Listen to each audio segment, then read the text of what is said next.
Ugochinyere, who has always been on the neck of FCT Minister Nnamdi Wike, is yet again throwing another jab at him. Recently, PDP chieftain Sowunmi directly accused President Bola Ahmed Tinubu of being behind the crisis rocking the PDP.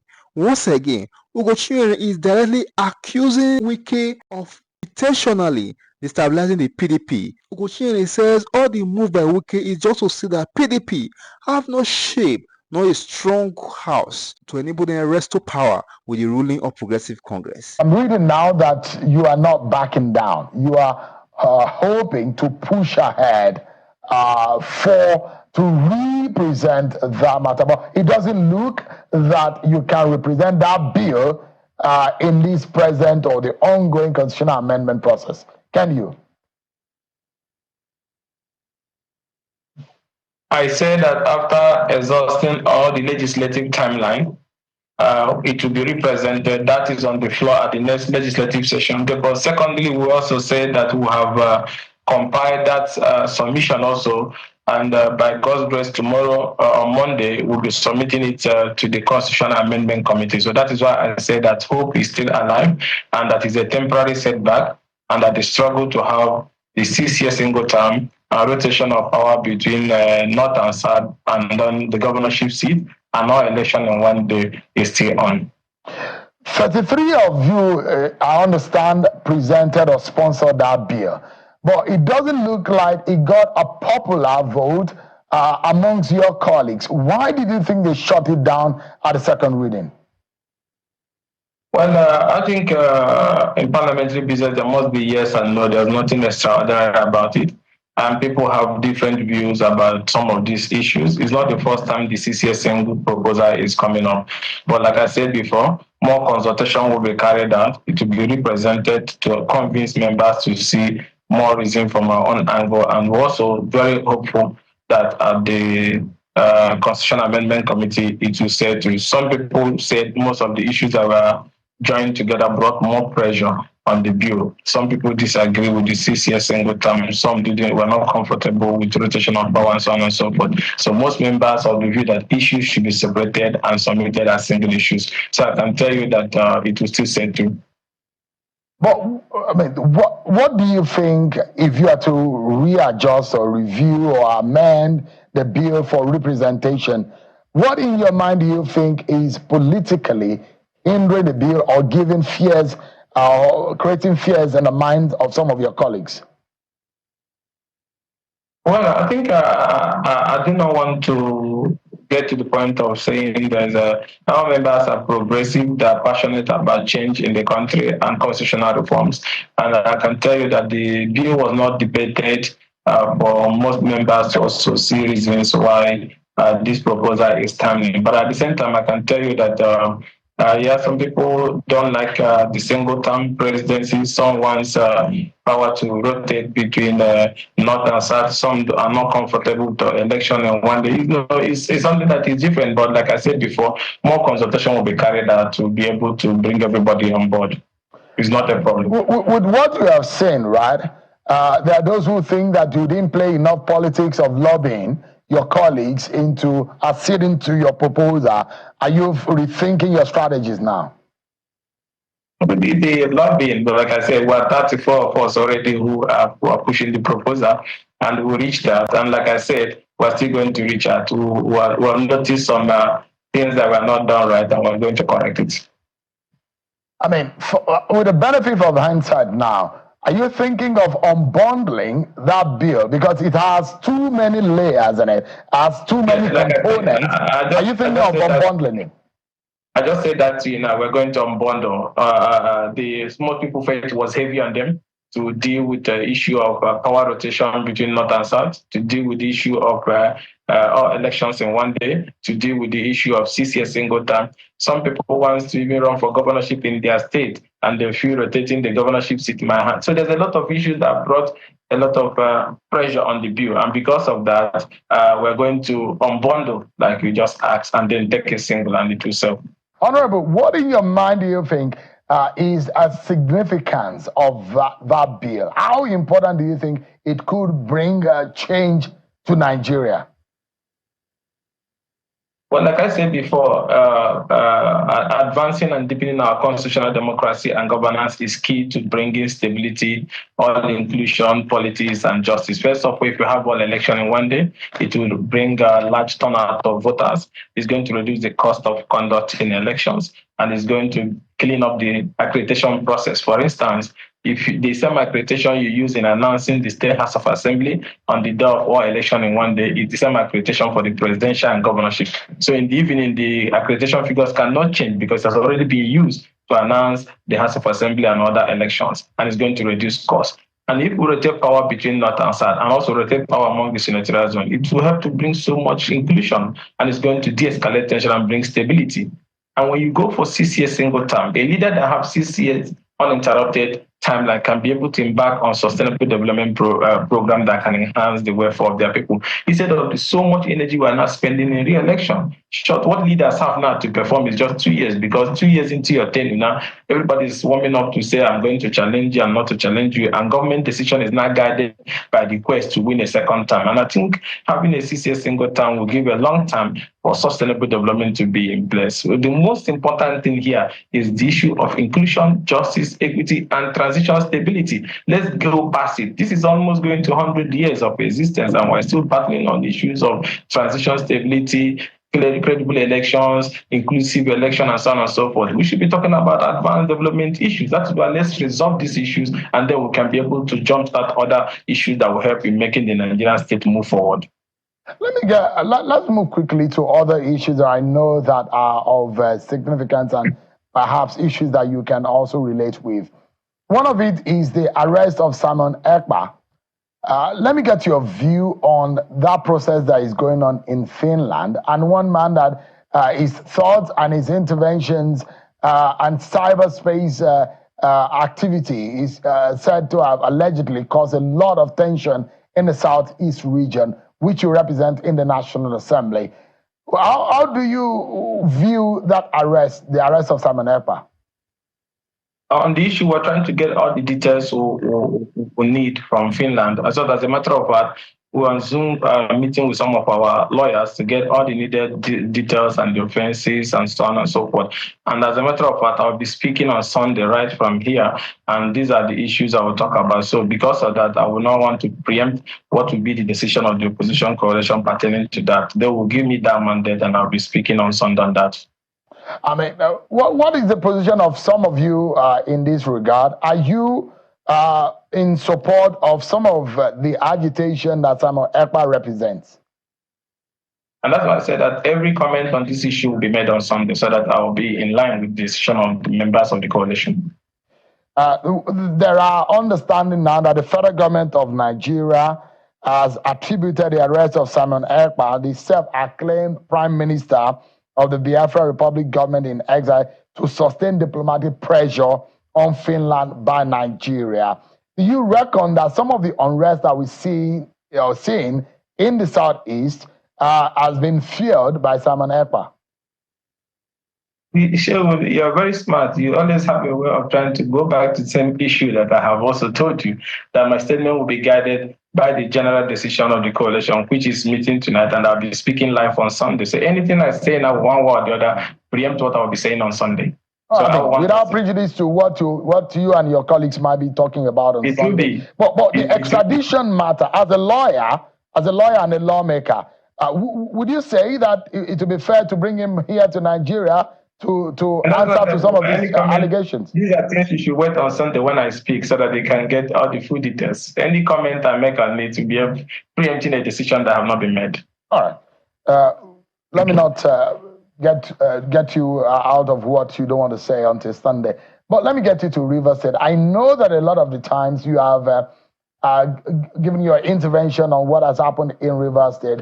There was a judgment from the appellate court, from the appeal court, in Abuja division against the decision of Justice Lifu on the Rivers matter in respect of the local government elections, which barred the INEC and security agencies from their participation or releasing documents for that election. But I mean, let me get your reaction first and foremost. You are one that has spoken so loudly about it. A lot of people have questioned. What is the interest of Ugochinyere about Rivers matter. But now that the appellate court has given a decision that seems to have suited your own, may have satisfied you in one way. How do you react to it? First of all, there's nothing personal about this. It's about our constitutional democracy and the right thing being done at all times. We speak on issues across every part of the country. It's nothing so special about Rivers State. The most important thing here is that the issues that were ruled on by the court of first instance by the appeal court have decided that these issues were murky, those decisions were murky, and they were made out of jurisdiction. If you look at their decision on issue 1, issue 2, issue 3, issue 4, issue 5, in particular issue 5, where the court imported a prayer that was not asked by the plaintiff. And the appeal court said, yes, even though the court has power, jurisdiction, to raise a matter suo motu, but it doesn't have jurisdiction to resolve his suo motu without hearing and giving adequate time to the other parties.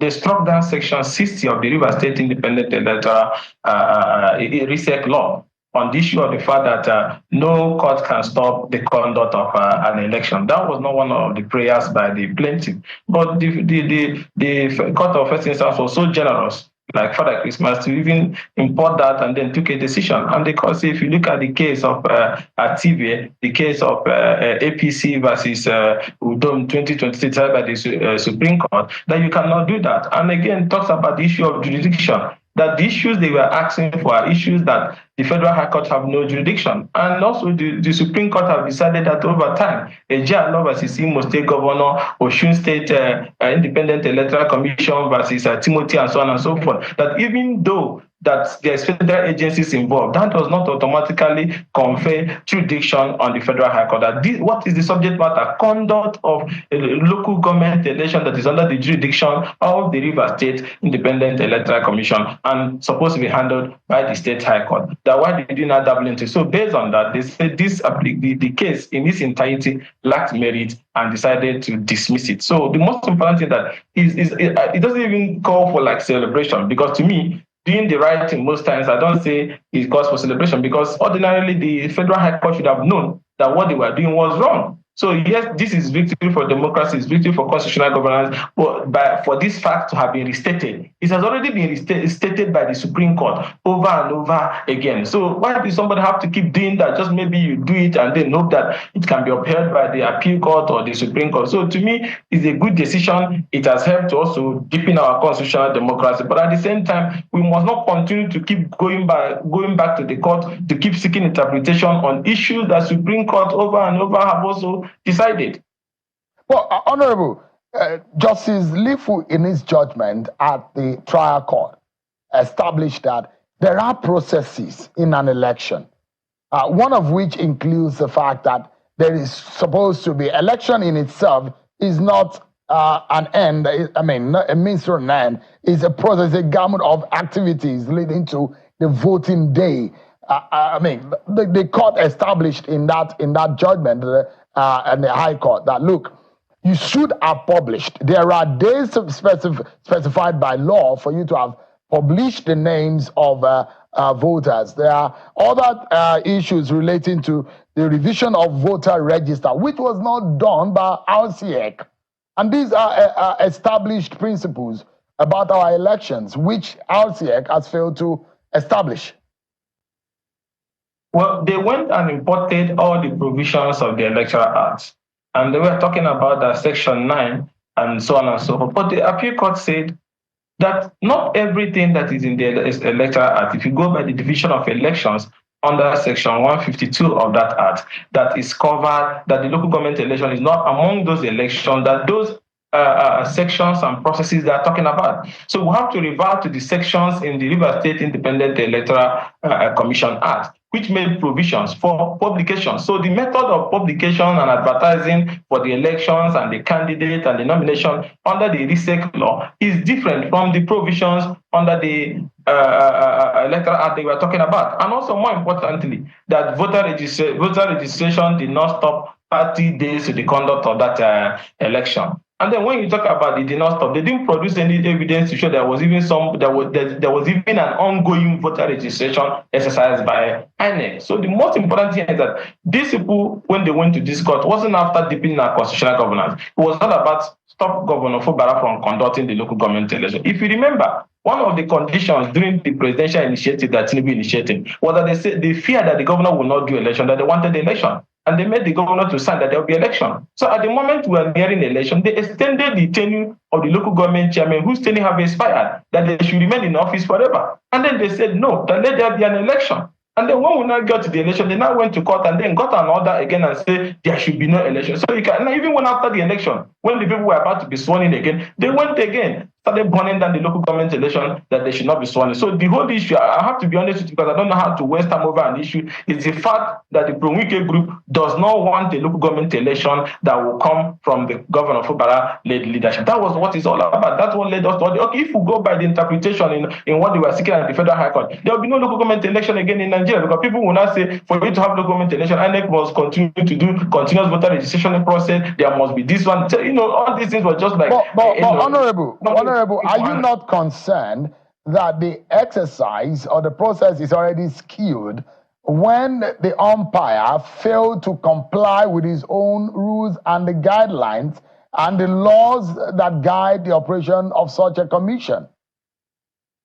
The procedure, that's what I'm saying. They are the one lying with all the applications that are filing. The provision of the RISEC law on the issue of publishing the notice, publishing the candidate list, we have followed. Most political parties that participated had that notice. Those notices were there. And they were the one who admitted that the notice was published, but it's not complete. And in one point, they are saying the notice was published, but it was not up to 90 days or 300 days. On another one, they said there was no notice. So the most important thing is that if they had participated in that election, they would have seen the notice, they would have seen those processes complete. But they refused to participate in that election. And while that election was about to hold, they said the election will not hold. The key thing here is that they never wanted this election to hold, just because you are having issues with the government. So now let's establish there are possibilities that this case might be taken up to the Supreme Court. And there are possibilities also that those who are being injured by the outcome of this election might find solace and find healing at the Apex Court, isn't it? Do you have that fear? Of course, most of them are professional litigants. Even when they don't have any cause for case, they want to file a case because they have almost 80 cases now. So I will not be surprised if they go to Supreme Court. But what I asking, the Supreme Court should give you an order that the court can stop election. The very moment Supreme Court does that, as we head to 2027, there will be multiple applications. State Assembly election will be stopped, presidential will be stopped under one excuse or the other. So the framers of our law knows that politicians most times are anarchists, that if you allow them have that opportunity, each other at the point of announcement of the law, there will be injunctions to stop it, just like what happened during the Abiola and Humphrey Nwosu days, that threw the country into a serious constitutional crisis. Yes, they will go to appeal. It's within their powers to go to appeal. But I can tell you, as a good observer of political development in the country, there's no court in the land that will create a template that will allow politicians to stop elections under one excuse or the other. Honorable, I see that you are very happy.